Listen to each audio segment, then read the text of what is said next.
touchdown, Korea. So, first na gagawin natin, magwi-withdraw tayo ng pera, bibili ng SIM, and then magbabas na tayo papunta sa hotel natin. So, hanap muna tayo ng ATM.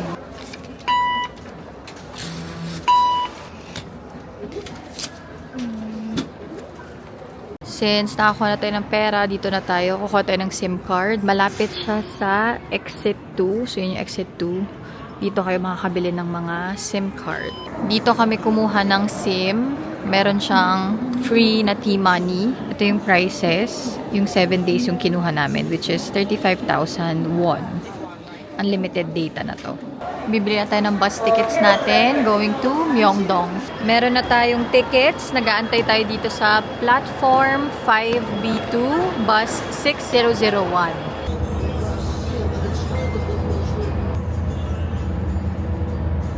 Okay guys, unfortunately, walang early check-in dun sa hostel namin. So, mag-early lunch na lang kami ni Papa. 3 p.m. pa yung check-in. So, ikot-ikot na lang kami dito sa Myeongdong. Una nating kakainan is yung Michelin Star Restaurant. It's called Kyoha. Favorite ko to. Lagi ko itong pinupuntahan every time andito ako sa Korea. So, papatry natin kay Papa. Dahil gusto daw niya ng sabaw. So, andito na tayo. Ito yung orderin natin. Noodles and yung dumpling.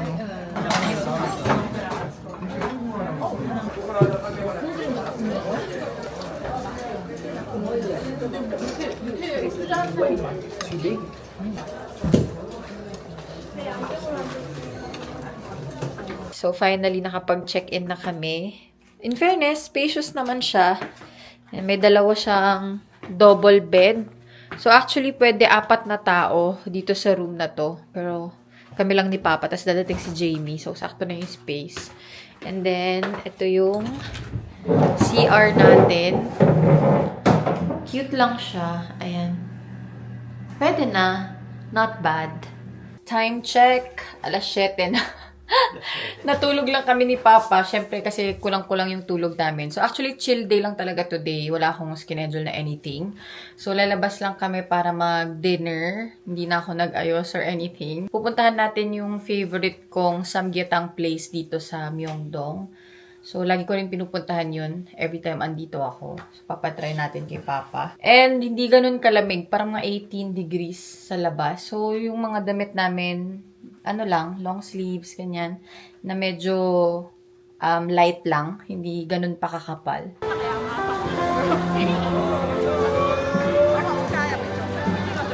Okay, we're here. Gobong, samgyetang for dinner. Try daw ni Papa yung ginseng shot. Pangpainit ng katawan. Tit lang, ramanak man pwede. Nasugpit.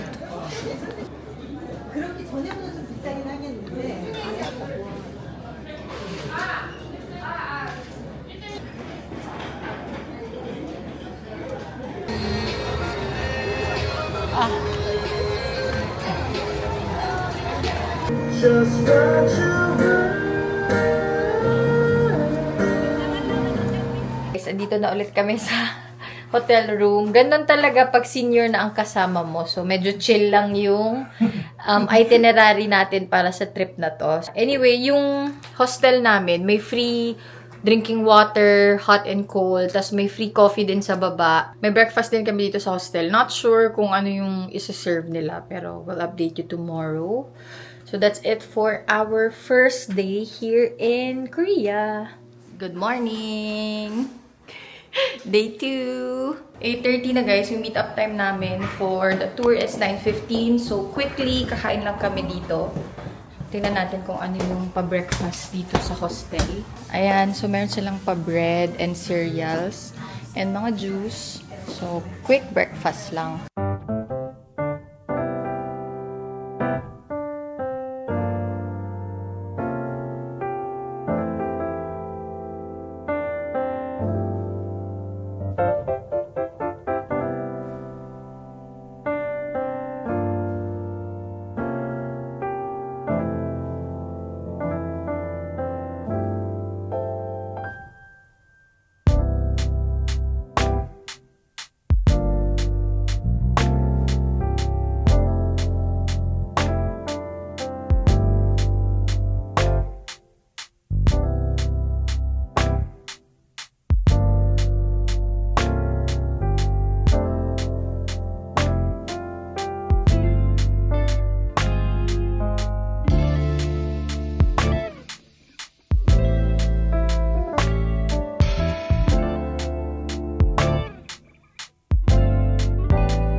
Tapos na yung tour natin, guys. And ang traffic. So, dito tayo sa Hongdae. Dito tayo binaba. Actually, bukas pa dapat kami pupunta dito. Pero since eto na yung drop-off, so andito na kami. Siyempre, kailangan natin mag-take ng photos dito sa Haru Film. Dito tayo timer ni. Basta ka, Papa. Dapat kasla hard. Kita tayo ano eh.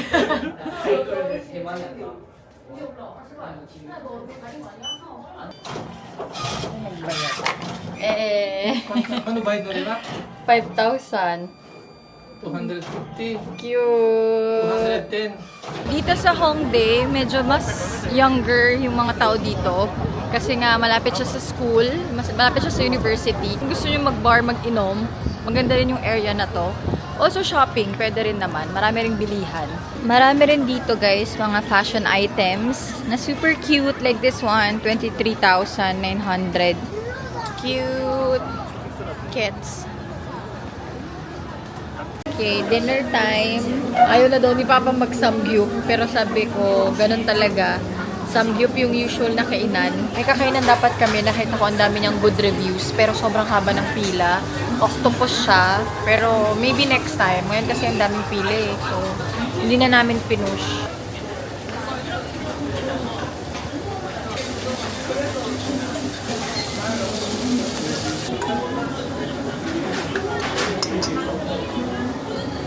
Okay, we're done with dinner. In fairness, masarap yung kinainan namin.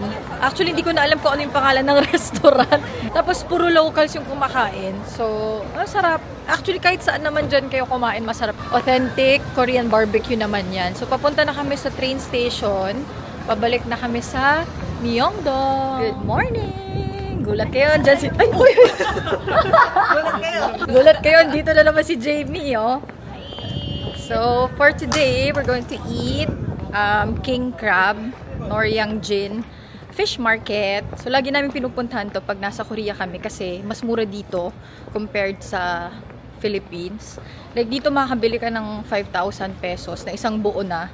Usually sa Philippines, mga 8 to 10,000 ganyan. So, it's cheaper here. Okay, guys, andito na tayo. So, ayan siya, Noryangjin fish market. Fresh seafood. Wow. Octopus sashimi. Ayan na, gumagalaw oh. Si Silpo. Ito kasi ayan oh. Gumagalaw-galaw pa.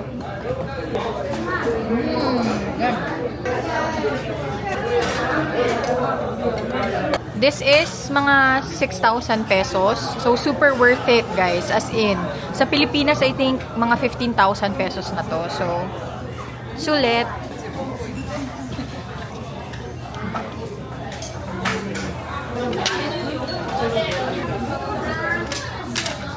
Okay, guys. Ubos. Devoured. Pero actually, may konti pa. So, saktong-sakto yung 3 kilos for 3 people. So, yun na lang yung basis nyo, guys. 1 kilo per person. Yeah. Solve. Solve pa. Solve. Second stop natin, nandito tayo sa Itaewon. So, very famous tong place na to. So, maraming mga aesthetic coffee shops, restaurants, and maraming cultural stuff dito. Like, more foreigner-friendly to. Halo-halo na yung mga cultures dito. Ikot-ikot lang kami dito actually. Magtitingin anong mga pwedeng bilhin. Daming picture spots dito. Dami rin magagandang cafe. Pero dahil weekend, punuan. So, nag-crave ako ng donut. Nahanap ko to sa TikTok ata or sa... Ewan ko, nakalimutan ko na. Try natin to. Butter pistachio and then creme brulee. Okay lang. Yung malambot siya. Mama. Butter pistachio. Okay. Ang sarap ng butter pistachio. Best seller nila. Ang dumi ng bibig ko, pero this one, super good. Update, nandito na kami ulit sa Myeongdong. So, napagod si Papa. Bumalik na siya sa hostel. Nandito kami sa HBAF. Ito yung super sikat na pasalubong from Korea. So, ito yung mga almonds na sobrang daming iba't ibang flavors. Kung makikita nyo sa likod ko, iba't ibang flavors yan. So, nag-check lang kami kung ano yung mga bibilhin. Favorite flavor ko dito is syempre yung honey butter and yung wasabi. Favorite ko yun, as in, super good. Nakapag-shopping na kami ni Jamie. Ito yung favorite shoe brand ko dito sa Korea, Sapun. So, we're going to have dinner here sa The Gimbap. Magandang reviews like 4.9 tapos 3,000 yung reviews niya. So, it's my first time trying this one. Let's see if it's good. Ito yung mga in-order namin. So, udon, kimchi jjigae, tsaka bibimbap. In fairness, mura lang siya. Like, mga 6,000 won. So, perfecto pag nagtitipid kayo. Very affordable. Good morning! Grabe, ang gulo ng book. So, DMZ tour kami. 6:20 yung pick-up. Grabe guys, ang aga. Naantay lang namin yung mga kasama namin. So, yung DMZ tour is yung area kung saan parang border ng North and South Korea. So, first time namin to gagawin. So, curious kami kung anong meron doon. Can you see this green area? We called it this green area name is DMZ. What is the DMZ? Demilitarized zone. So, no weapon zone and between North and South Korea, empty zone. So, no one cannot enter this area, and especially they are not allowed any military. Thinking is not no weapon, but actually fully armed nearby here. Waiting time tayo dito. Actually, sobrang aga. Yun pala kasi ang daming kalaban. So, maraming gusto pumunta sa DMZ. So, yung mga tour guide, inaagahan papunta dito para makabili ng tickets. Kasi syempre limited lang yung tickets. Nag-aantay lang kami. So, nakarating kami dito mga 7. 9:15 pa yung bibili ng ticket. So, magsa-start yung tour ng mga 12:30 pa daw. So, matagal. Eh, malamig. Oo, tsaka malamig pala. So, make sure to wear thicker clothes. So, okay lang na hindi kayo mag-breakfast. Paalis dun sa hotel kasi pwede kayo mag-breakfast dito.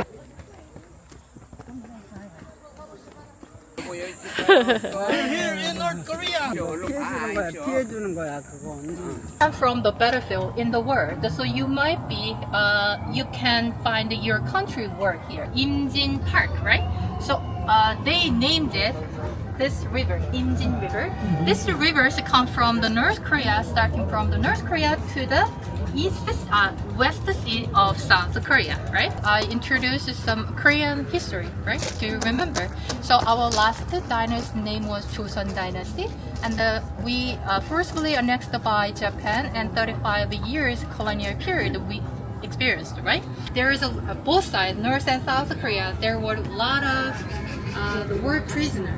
After Korean War, we want to change together. So we will see the documentary first, right? So let's move together. This is our location. Remember, the red yellow line is lit up to the North Korea direction. And then you look up there, you will see red light. There is a borehole. When we try to find this tunnel, we use the drill underground to make a hole and pour the water. If there is an empty place, the waters go down. Tapos na tayo sa first stop, which is yung tunnel. And by the way, bawal mag-video sa loob. Pero okay siya, okay na experience. Pero si Papa hindi siya nakapasok kasi steep siya. So medyo mahirap pag may problems kayo with legs or knees. Actually, kung medyo may problem din kayo sa back, I don't recommend na pumasok kayo kasi like nakakuba kayo the entire time kasi maliit yung tunnel. So far, okay tong tour na to. Like, ang dami namin natututunan. So, I highly recommend it. Next is yung observatory. So, makikita natin yung view sa North Korea. So, ito yung observatory. Medyo gloomy lang. Pero, doon na daw yung North Korea, guys. Doon sa side na yon. Yung bundok na yon, North Korea na yan. Sorry guys, di natin masyado makita dahil hindi yung zoom ng Osmo Pocket. Pero dyan, as in North Korea na yan. And then, hindi kasi kita dito pero may flag doon yung North Korea. We will drop you off the Myeongdong Station. The Myeongdong Station, there is a subway, line number 4. And then the Myeongdong Street, there is provided a lot of street food and a lot of shopping mall. We are back in Myeongdong. Ang sarap ng tulog namin sa van. Mga puyat na puyat.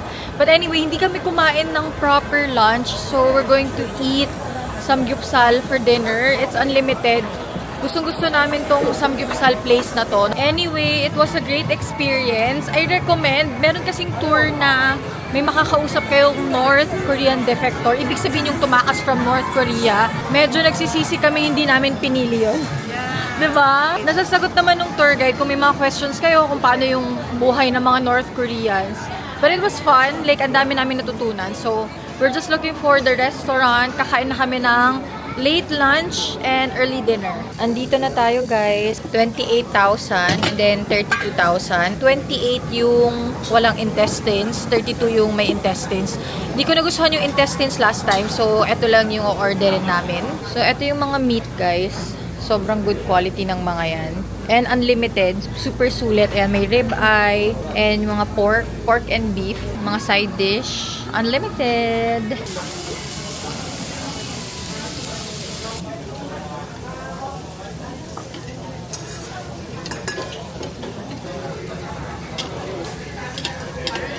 Done for the day. Grabe, sobrang pagod namin dahil ang aga namin nagising. Namili kami ng mga konting something. And yung favorite kong almond flavor is wasabi. And then, mga konting stuff from Olive Young. Ito yung, kung di nyo alam, Olive Young yung parang sikat na store nila for makeup, skincare. Para siyang Watsons. Pero Korean brands. That's it for today. We will update you again tomorrow. Actually, very chill lang talaga tong trip na to. Kasi for, senior citizens. Para sa mga mabilis mapagod. So, ayokong pack yung araw ng mga maraming gagawin. Kasi syempre, mapapagod ng sobra si Papa. So, yung saktong activities lang. So, yun guys. Good night. Good morning. Anong day na tayo pa? Day 1. Today, we are going to Gyeongbokgung Palace. So, yun yung parang pinaka sikat and important na palace dito sa Korea. So, ito yung one thing na dapat hindi nyo ma-miss. So, merong changing of guard ceremony doon na kung first time mo dito sa Korea, kailangan mo ma-experience. So, papakita natin kay Papa yon today. That's 11 a.m. Inagahan namin umalis kasi magpapalit kami ng costume! Dito tayo nag-book, Daehan Hanbok. Sa Klook ko siya binili. So, let's go! Ang daming tao, guys. As in. So, pipili si Papa ng susuotin niya. Choking. Oh. Thank you, kabayan. Salamat. Feel na feel niya yung costume niya eh. Ayaw pa niya kanina yan. Ladies and gentlemen, guard duty performance now begins. Please look at Gwanghwamun Gate. The commander is leading the troops toward Gwanghwamun's lunar platform. 옛 기록에 따르면 조선시대 군사들은 By the way guys, kung naka-handbook kayo, hindi nyo na kailangan bumili ng ticket papasok sa palace. So, libre na siya. For lunch, dito tayo sa Tosokchon Samgyetang. So, dito lagi kaming kumakain. Favorite samgyetang place ko to. So, may pila. Pila lang tayo dito sa labas, saglit. Eh, nag-order kami nito, samgyetang. Half na lang kami ni Papa kasi malaki siya. And then, some pancake. At syempre, yung mga side dish na libre. Kain!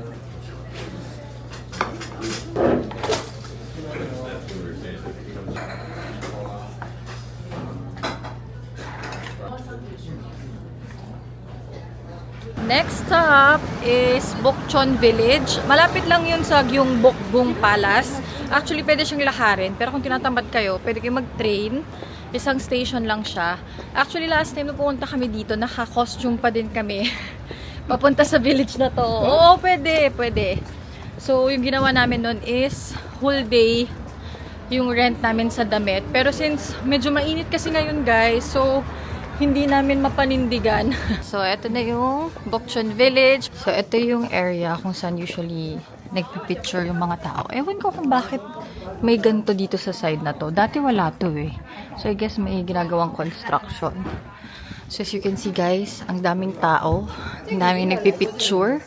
So, bahala na kayo kung paano nyo i-angle yan. Wala, napagod na si Papa.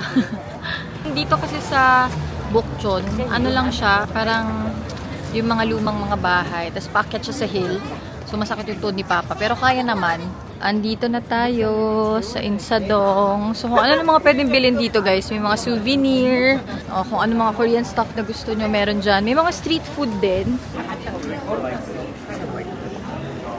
May nadaanan kaming cafe. Parang ang sarap ng mga dessert nila. So ayan. Pumasok kami. In fairness guys, cute yung cafe. Yan, itsura. Tapos, may view ka sa mismong street.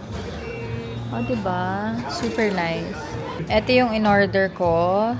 Best seller daw nila yung coffee. Pinakabahan ako, parang malakas siya. And then cake, and then fruit juice lang para kay Papa.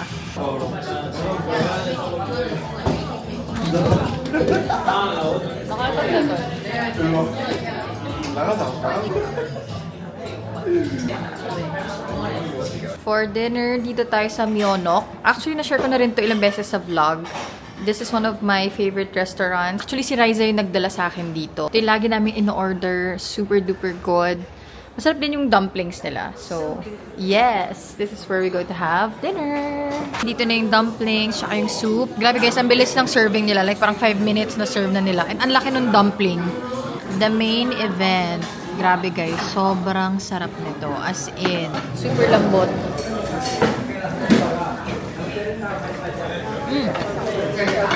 See? Natatanggal sa buto guys. Day 6 na tayo guys, and yung itinerary namin wala talagang fixed. So for today, naisipan ko punta kami sa War Memorial of Korea dahil sobrang interested ni Papa sa mga war. Oo. Syempre okay din na marami kayong nalalaman about sa history or culture ng isang bansa. So first time ko din pupunta doon. Pumunta na ako sa National Museum ng Korea, pero itong War Memorial hindi pa. Pupunta tayo sa Gwangjang Market for lunch. First time ko din pupunta doon, so I don't know what to expect actually. And then, Seoul Tower. So we're finally here sa War Memorial of Korea. In fairness guys, ang daming pwede makita dito. So ito yung museum, pero sa labas pa lang, like ang dami ng mga, yan, may ship, may plane, ang daming mga artworks, art pieces. So yan, mag-iikot-ikot lang tayo today dito sa War Memorial of Korea.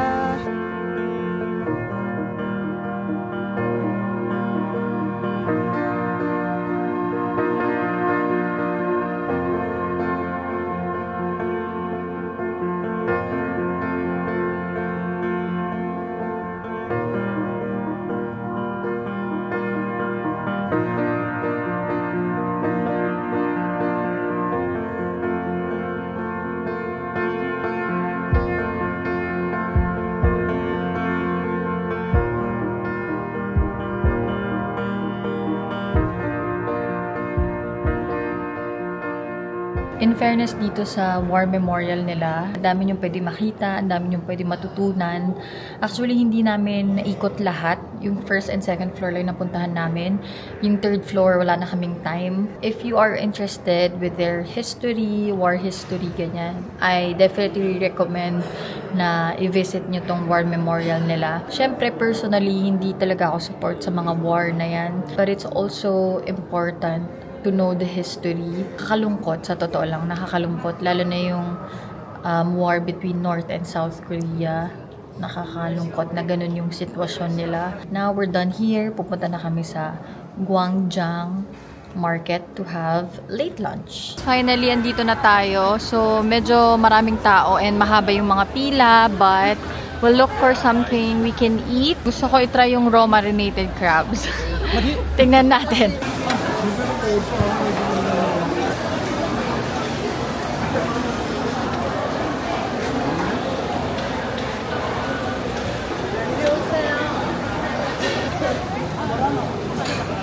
Pumasok kami sa parang restaurant stall na to na maliit lang. Puno kasi siya, so feeling ko masarap dito. So dito kami pumasok.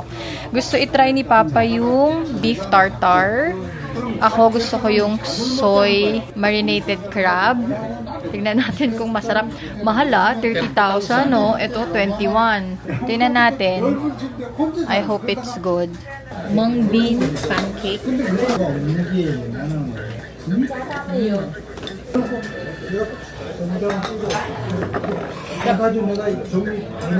So, raw beef and then yung raw marinated crabs. Parang masarap po. Ba't ganun yung mukha mo? Weird lang. Lagyan natin ng seaweed. So, hindi mawari yung itsura ko, pero It's good. So, ayan na siya. First bite.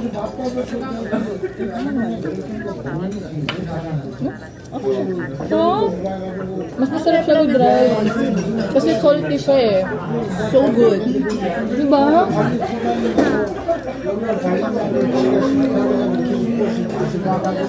In fairness, mas masarap din siya may seaweed. Masarap. Hindi ko in-expect.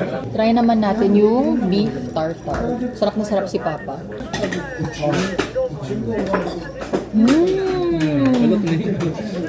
Masarap. In fairness, ang sarap ah. Sarap no? So good. So good. For dessert, dito tayo sa Abebe Bakery. So, masarap daw yung mga pastries nila dito. So, try natin tong Abebe, kung bakit siya pinipilahan. I'ma try pistachio, because I love pistachio. Magugustuhan mo to pa. Hindi matamis. Ang kalat lang niya kainin, pero it's good. Hindi namin kayo na-update, pero umuwi muna kami dito sa hostel dahil napagod ang ating senior citizen. So, nagpahinga muna siya. Tapos pupunta na tayo sa Ensol Tower, which is perfect lang kasi gusto ko naman ma-experience yung Ensol ng gabi. So, magki-cable car tayo papunta doon.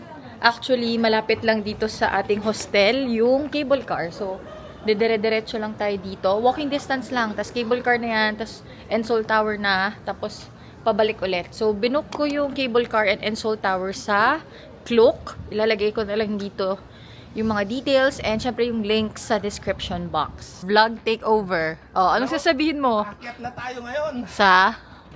Papunta na sa cable car. Oh. Pagod ka na eh. Mo? Ako pa yung pagod ah. We are finally here. Medyo mataas-taas guys. Pero ayan yung cable car oh. Di ko alam kung nakikita nyo pero ayan siya. Papunta na sa Ensol Tower. Medyo mahaba yung pila. Oh, upo na naman daw siya. Okay, boy upo. Paikot pa to guys. Tapos doon pa. Grabe. Okay, move inside please. Move inside attention.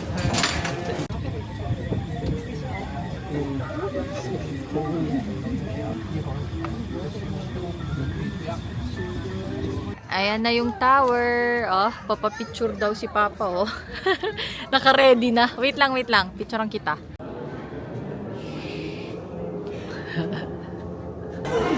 Maria!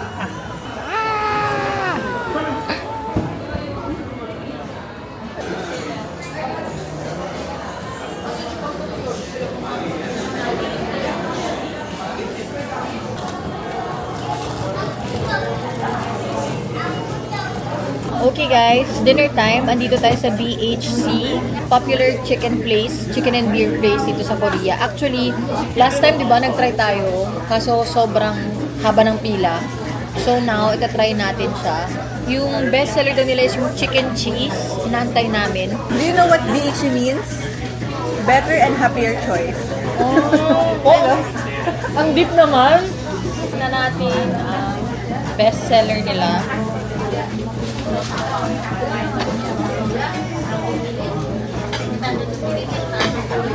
Fairness, masarap.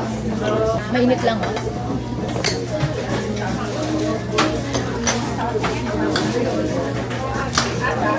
Okay guys, we are finally home. This is our last night. We are packing our stuff. Actually, late pa naman bukas yung flight namin. Pero last minute shopping na lang and ikot-ikot lang dito around Myeongdong. Hindi na kami lalayo. Dahil pagod na si Papa, ayaw na niya.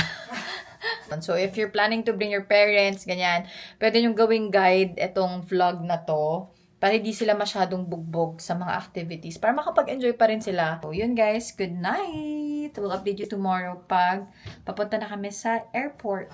Last ikot-ikot dito sa Myeongdong. So for lunch, magsasamgyup ulit kami. Ayaw na ni Papa, so hindi na siya sumama. Sa ibang restaurant na lang daw siya kakain. So nakita ko to sa TikTok. Ito siya, yung curry. So all you can eat Korean barbecue. 16,900 lang siya. All you can eat Korean barbecue. So, ito yung mga side dish. And then, ito lang yung options for the meat. So, belly and neck lang ata yan. But okay na din. Favorite parts ko yan. So, I'm happy. Dito sa Korea, hindi uso yung maraming side dish. Usually, ganyan lang yung side dish nila. Kimchi, toge, or kaya yung radish. Pero yung quality ng meat nila, guys, as in, super sarap.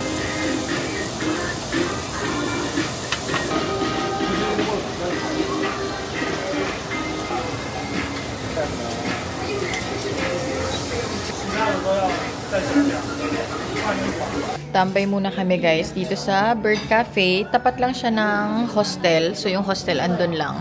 So gusto namin tong coffee shop na to kasi ang sarap ng coffee nila. And nag-order din ako ng croffle. Super good. This is apple cinnamon croffle. Thumbs up. Finally, we are at the airport. Pero medyo epic fail kasi wala na palang bus by 8 p.m. 8:10 ata yung last na pick up ng bus sa Myeongdong. So, make sure to take note of that. Andun na kami sa bus stop ng mga 8:30. So, wala nang bus. So, nag-taxi na lang kami papunta. Which is okay lang din kasi parang 60,000. Ayan. 60,000 yung binayaran namin for the whole ride. E, tatlo kami. So, I think okay lang din. So, kung ayaw nyo mag-bus, pwede naman kayo mag-taxi. Medyo mas mahal lang. So, finally here.